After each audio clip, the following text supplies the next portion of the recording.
에베소서 3장 14절부터 22절까지의 말씀, 우리 한 절씩 함께 교독합니다. 제가 먼저 읽습니다. 이러므로 내가 하늘과 땅에 있는 각 족속에게 이름을 주신 아버지 앞에 무릎을 꿇고 비노니 그의 영광의 풍성함을 따라 그의 성령으로 말미암아 너희 속사람을 능력으로 강건하게 하시오며 믿음으로 말미암아 그리스도께서 너희 마음에 계시게 하시옵고 너희가 사랑 가운데서 뿌리가 박히고 터가 굳어져서 능히 모든 성도와 함께 지식에 넘치는 그리스도의 사랑을 알고 그 너비와 길이와 높이와 깊이가 어떠함을 깨달아 하나님의 모든 충만하신 것으로 너희에게 충만하게 하시기를 구하노라. 우리 가운데서 역사하시는 능력대로 우리가 구하거나 생각하는 모든 것에 더 넘치도록 능히 하실 이에게 교회 안에서와 그리스도 예수 안에서 영광이 대대로 영원 무궁하기를 원하노라. 아멘. 제가 성동중앙교회 사역이 결정되고 담임 목사로 부임하게 되면서 다짐했던 한 가지가 있었습니다. 그것이 무엇이냐면, 하나님, 눈에 보이는 부흥이나 교회의 성장에 목매이지 않고 오직 복음의 본질에 충실히 주어진 사명 감당하겠습니다. 이것이었습니다. 그리고 이 마음은 지금도 변함이 없습니다. 그런데 막상 목회 현장에서 감당할 수 없는 어려운 현실적인 문제를 만나게 될 때면 이 다짐이 얼마나 낭만적인 이야기였는가, 얼마나 꿈과 같은 이야기였는지를 깨닫게 됩니다. 매주 교회에서 점심을 준비하고 싶은데 섬길 식당 봉사를 감당할 봉사자들이 부족할 때가 그렇습니다. 당장 교회 방송사를 진행해야 하는데 예산이 부족해서 특별 헌금까지 들어야 하는 팍팍한 교회 재정을 마주할 때가 그렇습니다. 오늘 본문의 말씀을 기록한 사도 바울 역시 마찬가지였어요. 여러분, 사도 바울은 예수 그리스도의 복음, 그 비밀의 은혜를 깨닫고 이방인의 구원을 위한 사도가 되었습니다. 그런데 사도 바울을 기다린 것이 무엇이었습니까? 성공적인 목회 현장이 아니었습니다. 그를 기다리고 있는 것은 극심한 환난과 차디찬 지하의 로마 감옥이었을 뿐입니다.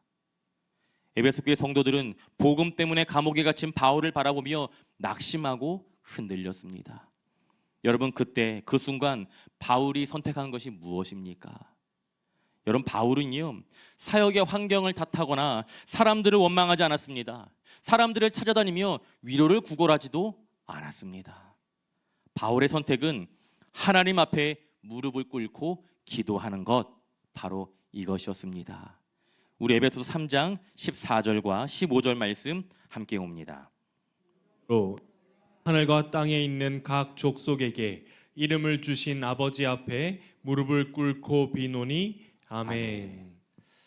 여러분, 당시 유대인들은요, 기도할 때 서서 기도를 했습니다. 여러분, 사복음서, 마태복음, 마가복음, 누가복음 다시 한번 읽어보세요. 바리새인들은 기도할 때 반드시 서서 기도했어요. 회당에서 서서 기도했고 큰 마을 길가에서 서서 기도했습니다. 왜요? 왜 서서 기도했습니까? 내가 기도하는 모습을 보라는 거예요. 자, 나 기도하는 사람이야. 한 번 기도하면 두세 시간 쉬지 않고 기도하는 사람이야. 자신이 기도하는 모습을 사람들에게 보여주고 과시하기 위해서였습니다. 그런데 성경에는요, 무릎을 꿇고 기도한 장면도 소개되어지고 있습니다. 선지자 에스라는 이스라엘 백성들이 타락했다는 소식을 듣고 가슴을 찢으며 무릎을 꿇고 하나님께 회개하며 기도했습니다. 예수님은 겟세마네 동산에서 땀방울이 핏방울이 되도록 기도하실 때 어떻게 하셨습니까? 무릎을 꿇고 기도하셨어요. 7 집사 중 한 사람이었던 스데반은 돌에 맞아 순교하는 그 순간에도 하나님 앞에 무릎을 꿇고 기도했습니다. 여러분, 무엇입니까? 따라서 바울이 무릎을 꿇고 기도했다는 것은요, 그만큼 절박한 심정, 간절한 마음으로 하나님 앞에 나아갔다는 것입니다. 그렇다면 사도 바울이 하나님 앞에 무릎을 꿇고 간절히 간구한 그 첫 번째 기도 제목이 무엇일까요? 우리 본문 함께 봅니다. 에베소서 3장 16절 말씀 함께 봅니다. 그의 영광의 풍성함을 따라 그의 성령으로 말미암아 너희 속사람을 능력으로 강건하게 하시오며 아멘. 여러분, 바울의 첫 번째 기도 제목은 성도들의 속 사람이 성령의 능력으로 강건해지는 것이었습니다. 여러분, 고린도후서 4장 말씀을 보면 사도 바울은 겉사람과 속사람을 구분하고 있습니다. 여기서 겉사람은 무엇을 의미할까요? 우리의 육체, 우리의 겉모습을 생각하시면 될 것 같아요. 그렇다면 속사람이란 무엇을 의미하겠습니까?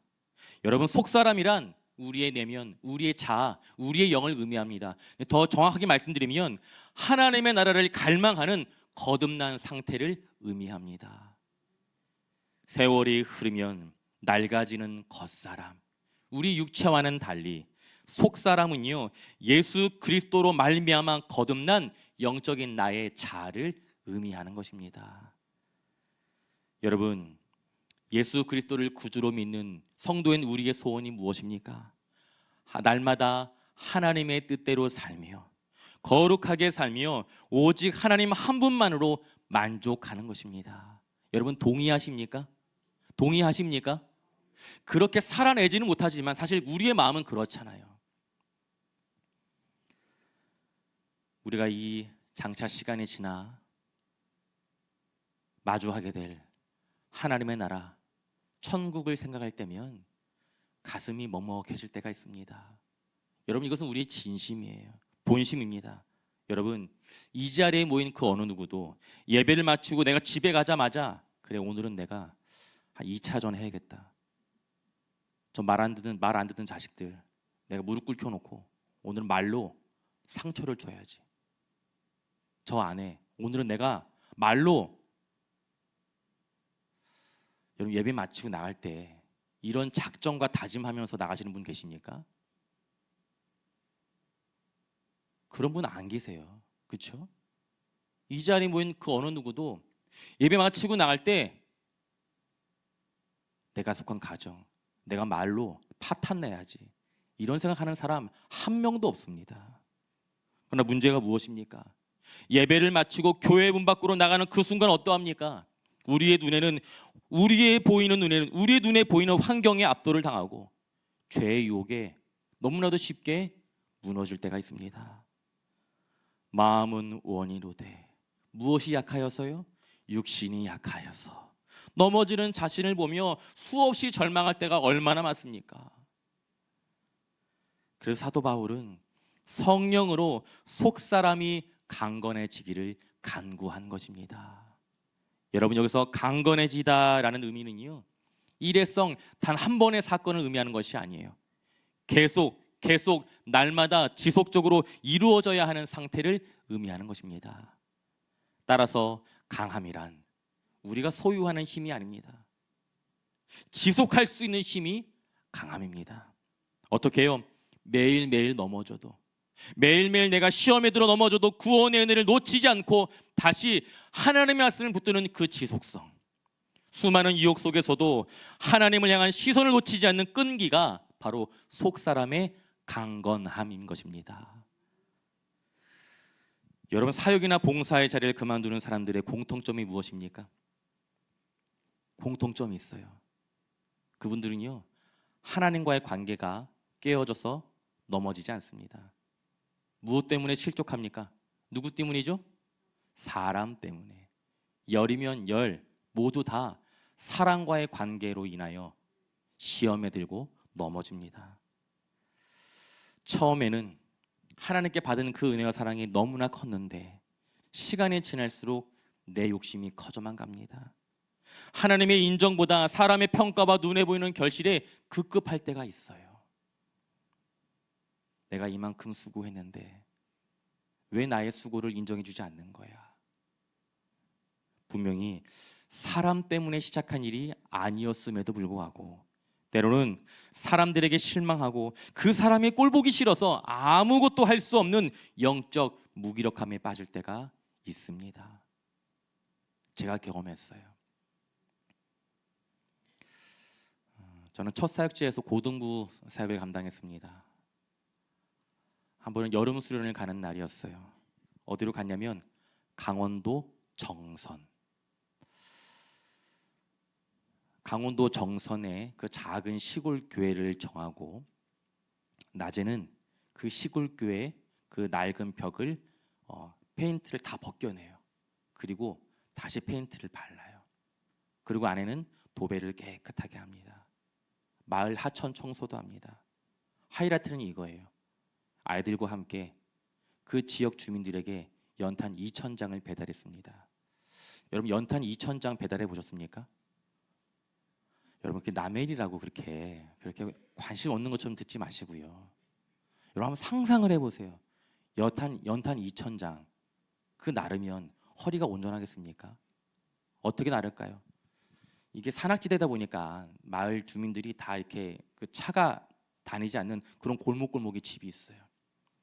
차가 다닐 수 있는 곳까지 연탄을 실은 차가 옵니다. 그리고 그 곳에서부터 우리 아이들과 선생님들 그리고 제가 줄을 서요. 한 장씩 한 장씩 옮기고 저는 어디에 섰을까요? 연탄을 쌓는 자리.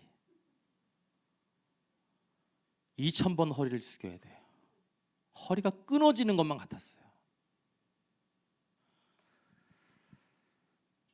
그리고 저녁에 뭐 합니까? 저녁에 뭐 하죠? 밥 먹고 잡니까? 아니죠. 집회를 합니다. 예배를 드려요. 정말 열심히 수련을 준비했고요. 정말 온 힘을 다해 수련을 감당했습니다. 누가 나보고 또다시 그 수련을 하라고 한다면 좀 화낼 것 같아요. 전 다시 못할 것 같아요. 문제는 수련을 다녀온 뒤 교사 강평회 때 일어났어요. 한 선생님이 뭐가 이토록 불만이 많으셨는지 시작부터 끝까지 하나하나 다 이것은 이래서 불편했고 이것은 이래서 안 좋았고 이것은 이래서 마음에 안 들었고 이것은 이것 때문에 잘못된 거라고 하나하나 건건이 다 안 좋은 이야기를 하시는데 교육자인 저로서 마음이 좋지 않더라고요. 문제는 수고했다는 그 이야기가 한마디도 없어요. 선생님의 그 이야기를 듣는 가운데 저의 마음이 너무나도 많이 불편해졌습니다. 그리고 시간이 지날수록 그 선생님에 대한 불편한 마음은요 마치 눈덩이가 커지는 것처럼 정말 처음에는 이만했거든요. 그 마음이 나중에 그 마음이 제가 도저히 품어낼 수 없는 마음처럼 커지고 말았어요. 그리고 결심했습니다. 무엇을요? 뭘 결심했을까요? 이 교회를 내가 떠나야겠다. 이 교회는 나의 가치를 인정해 줄 수 없는 교회구나.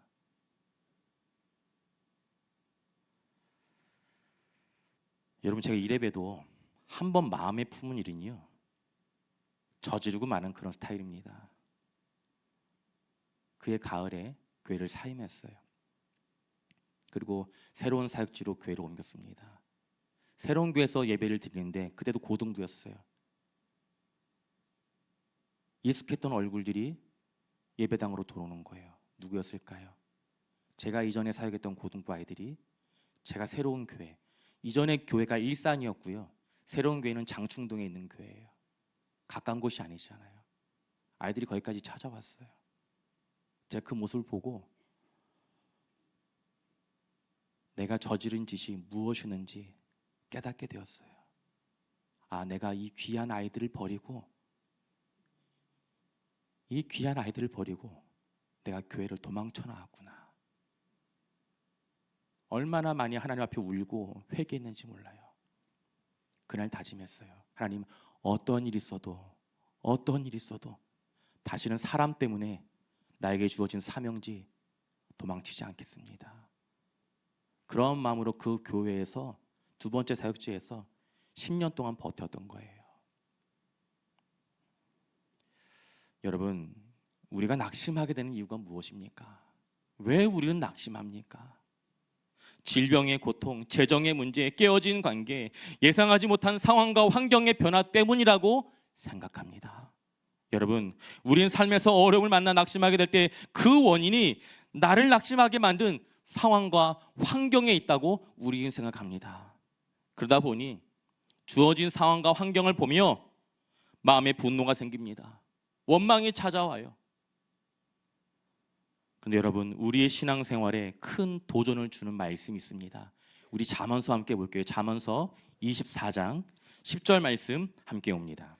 내가 만일 환난 날에 낙담하면 내 힘이 미약함을 보임이니라. 아멘. 아멘. 여러분, 잠언서 말씀에 의하면 우리가 낙심하게 되는 그 이유가 무엇이라고 이야기합니까? 무엇 때문에요? 우리의 미약함 때문에, 우리의 약함 때문이에요. 환경 때문이 아니라 내 힘이 약해서입니다. 여러분, 제가 사역지로 옮기게 된 결정적인 이유가 무엇입니까? 그 선생님의 잘못이 아니에요. 사실 그분은 맞는 이야기 하셨어요. 다만 조금 정이 없었을 뿐이지. 문제는 무엇입니까? 저예요, 저의 힘이 약하였기 때문입니다. 교사의 잘못이 아니라 제가 영적으로 강하지 못해서였기 때문이었어요. 상황과 환경 때문이 아니라 저의 문제였다는 것입니다. 여러분, 따라서 우리가 낙심할 수밖에 없는 상황을 극복할 수 있는 방법이 무엇입니까? 환경을 바꾸는 것이 아니라 내가 강해지는 것입니다. 내가 강해지는 거예요. 여러분, 내가 영적으로 강해지면 아무리 나를 낙심하게 만드는 상황이 온다 할지라도 우리는 넉넉히 이겨내고 감당할 수 있습니다. 여러분, 우리의 의지, 우리의 열정 오래 가지 못합니다. 여러분, 제가 어떠한 마음으로 그 강원도 정선 사역 수련을 계획했을까요? 사역을 내려놓고 싶고 사람이 싫어 포기하고 싶을 때, 여러분, 우리에게 필요한 것은요, 내 열심의 회복이 아니에요. 아닙니다. 우리에게 그때 필요한 것은 내 힘이 아니라 성령의 능력입니다. 내 안에 계신 예수 그리스도께서 내 마음의 주인이 되시도록 내 마음을 온전히 내어드릴 때에, 여러분, 우리는 사람을 바라보지 않고 하나님 한 분만 바라보는 순수한 동기를 유지할 수 있는 줄 믿습니다. 여러분, 사도 바울은 감옥에 갇혀 있으면서도 자신이 사랑하고 자신이 섬겼던 그 에베소 교회 성도들이 수없이 많은 힘들고 어려운 순간을 만나게 될 것을 이미 알고 있었어요. 그래서 사도 바울은 에베소 교회 성도들이 그 감당하고 있는 힘든 상황과 환경을 바꿔달라고 기도한 것이 아니었습니다. 어떻게 기도했습니까? 하나님, 저 사람들의 속사람을 성령의 능력으로 강건케 하여 주옵소서. 여러분, 우리의 삶에는요, 반드시예요, 고난과 어려움이 찾아옵니다. 그 누구도 피해갈 수 없습니다. 따라서 우리에게 필요한 기도 제목이 무엇입니까? 하나님, 이 고난 만나지 않게 해주세요. 이것이 아니라 하나님, 고난이 와도 이겨낼 수 있는 힘을 허락하여 주옵소서. 지금 우리 교회에도 도저히 감당할 수 없는 힘들고 어려운 고난의 시간을 감당하고 있는 성도들이 있습니다. 바라고 소망하는 것은 성령께서 주시는 능력으로 속사람이 강건하여 모든 문제와 고난의 시간을 넉넉하게 이겨낼 수 있기를 예수님의 이름으로 축원드립니다. 우리 이어서 에베소서 3장 18절 말씀, 19절 말씀 함께 옵니다. 능히 모든 성도와 함께 지식에 넘치는 그리스도의 사랑을 알고 그 너비와 길이와 높이와 깊이가 어떠함을 깨달아 하나님의 모든 충만하신 것으로 너에게 충만하게 하시기를 구하노라. 아멘. 여러분, 바울의 두 번째 기도가 무엇입니까? 바울의 두 번째 기도는요, 인간의 지식을 뛰어넘는 그리스도의 사랑을 깊이 깨닫는 것입니다. 여러분, 세상에서 가장 순수한 사랑은 조건 없는 사랑이라고도 이야기합니다. 네, 여러분, 하나님이 우리를 사랑하시는 것 말고 세상에서 조건 없는 사랑 경험해 보셨습니까? 경험해 보셨습니까? 그런 분 계시면 손 좀 들어주세요. 여러분, 우리가 사는 이 세상에는요, 결코 조건 없는 사랑은 존재하지 않습니다. 우리가 아무리 부모의 사랑이 숭고하다 할지라도, 여러분, 부모의 사랑도요, 조건이 있습니다. 그 조건이 무엇일까요? 네, 남의 새끼는 사랑할 수 없어요. 내가 낳은 내 자식이니까, 내 아들이니까, 내 딸이니까 그 꼴 보기 싫은 그 형태도 눈 감고 참고 인내하는 것 아니겠습니까? 내 자식이니까 사랑하는 거예요. 여러분, 인간의 사랑이 아무리 숭고해도 내 자녀, 내가 좋아하는 사람, 내 사람이라는 조건과 한계가 늘 붙게 마련입니다. 여러분, 스스로에게 한번 질문해 보세요. 나는 과연 하나님을 정말 순수하게 사랑하고 있는가? 대답하지 마십시오, 여러분. 대답하지 마세요. 여러분, 이 질문 앞에 우리는 늘 자신이 없어요.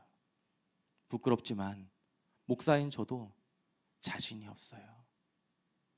하나님을 사랑한다고 분명히 고백하고 있지만 그 마음 한켠에는요, 하나님께 기대하는 것들이 더 많아요. 여러분, 우리의 사랑은 늘 변덕스럽습니다. 늘 이기적이에요.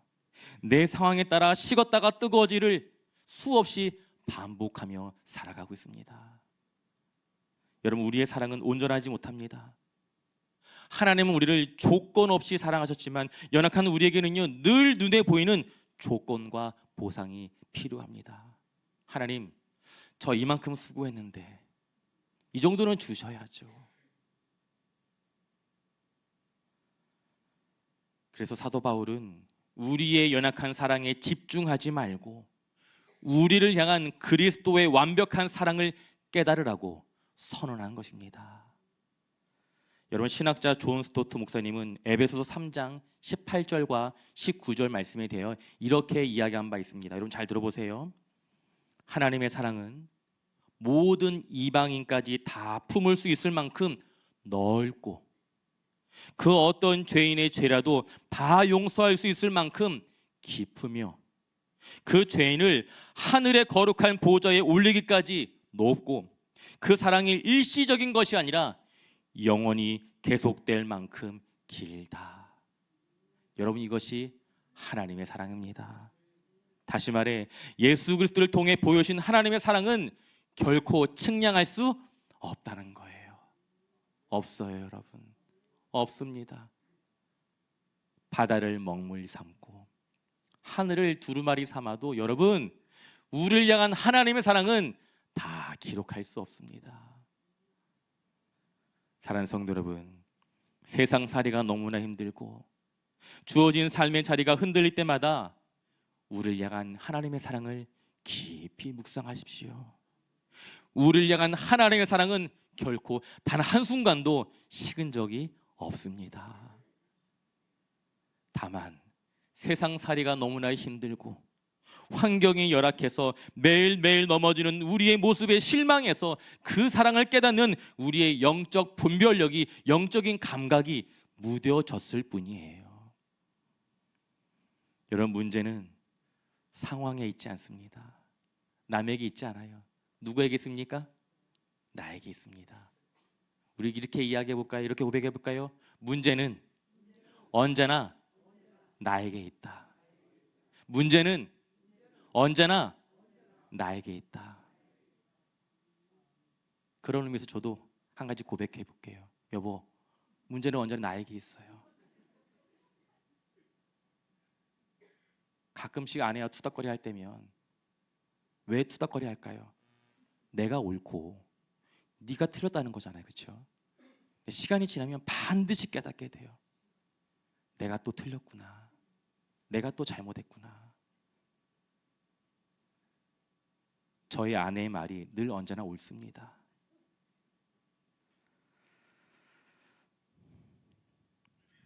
여러분, 문제는 상황에 있지 않습니다. 언제나 나에게 있어요. 바라고 소망하는 것은 예수 그리스도의 그 십자가를 바라보며 우리를 힘들게 하는 세상보다 더 강하고 크신 살아계신 하나님을 깊이 바라보고 묵상할 수 있는 이 은혜가 저와 여러분 우리 모두에게 임하길 예수님의 이름으로 축원드립니다. 이제 말씀을 좀 마무리하려고 하는데요. 여러분, 바울은요 기도의 마무리에서 위대한 찬송의 고백을 합니다. 우리 에베소 3장 20절과 21절 말씀 함께 옵니다. 우리 가운데서 역사하시는 능력대로 우리가 구하거나 생각하는 모든 것에 더 넘치도록 능히 하실 이에게 교회 안에서와 그리스도 예수 안에서 영광이 대대로 영원 무궁하기를 원하노라. 아멘. 여러분, 바울이 고백하는 하나님은 어떤 분이십니까? 바울이 어떠한 하나님을 고백하고 있습니까?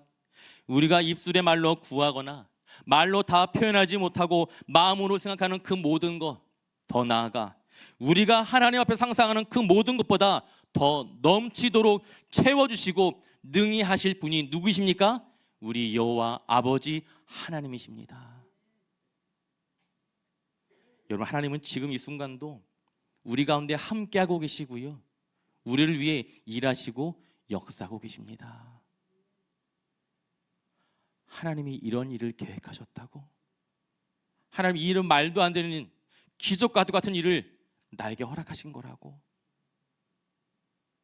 여러분, 하나님의 영광이 드러나고 사람들의 입과 마음을 통해 찬송을 받으시는 유일한 공동체가 어디입니까? 어디죠? 교회예요. 교회입니다. 주의 몸된 교회입니다. 여러분, 안타까운 이야기지만 오늘날 수많은 교회가 세상 사람들에게 손가락질을 당하고 비난을 받고 있어요. 몇몇 교회의 이야기를 들어보면 정말 세상보다 못한 교회도 존재합니다. 더 부끄러운 것은 저는 어디 가면 제가 당당하게 목사라고 이야기 못해요. 여러분, 그럼에도 불구하고 우리 하나님은요, 주의 몸된 교회를 포기하지 않으십니다. 왜요? 세상이 감당할 수 없는 복음의 비밀을 맡은 유일한 청지기이기 때문입니다. 세상의 모든 장병을 허무는 유일한 대안이기 때문입니다. 잃어버린 영혼을 위해 눈물 흘릴 수 있는 마지막 보루가 교회이기 때문입니다. 부족해 보이는 이 교회를 통해서라도 여러분, 우리 하나님께서는요, 그분의 위대한 영광이 영원토록 찬송받기를 원하고 계세요. 말씀을 정리합니다.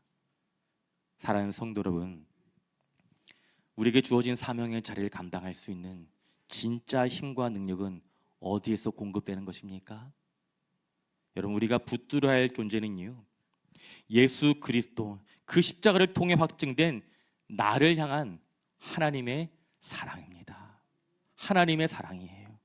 나의 열심이 아니라 독생자까지 아낌없이 내어주신 하나님의 열심이 저와 여러분, 우리를 살리고 있는 것입니다. 사랑하는 성도 여러분, 그래서 오늘부터 우리의 기도 제목은 이렇게 달라져야 합니다. 성령 하나님, 사람 때문에, 재정 때문에, 환경 때문에 수없이 넘어지는 나의 속사람을 강건케 하여 주옵소서. 나의 속사람을 성령의 능력으로 강건케 하여 주옵소서. 더 이상 사람을 원망하지 않고, 사람을 탓하지 않고, 환경을 탓하지 않고, 지금 이 순간은 나와 함께 동행하고 계신 그 성령 하나님의 능력으로 나의 속사람이 강건케 하여 주옵소서.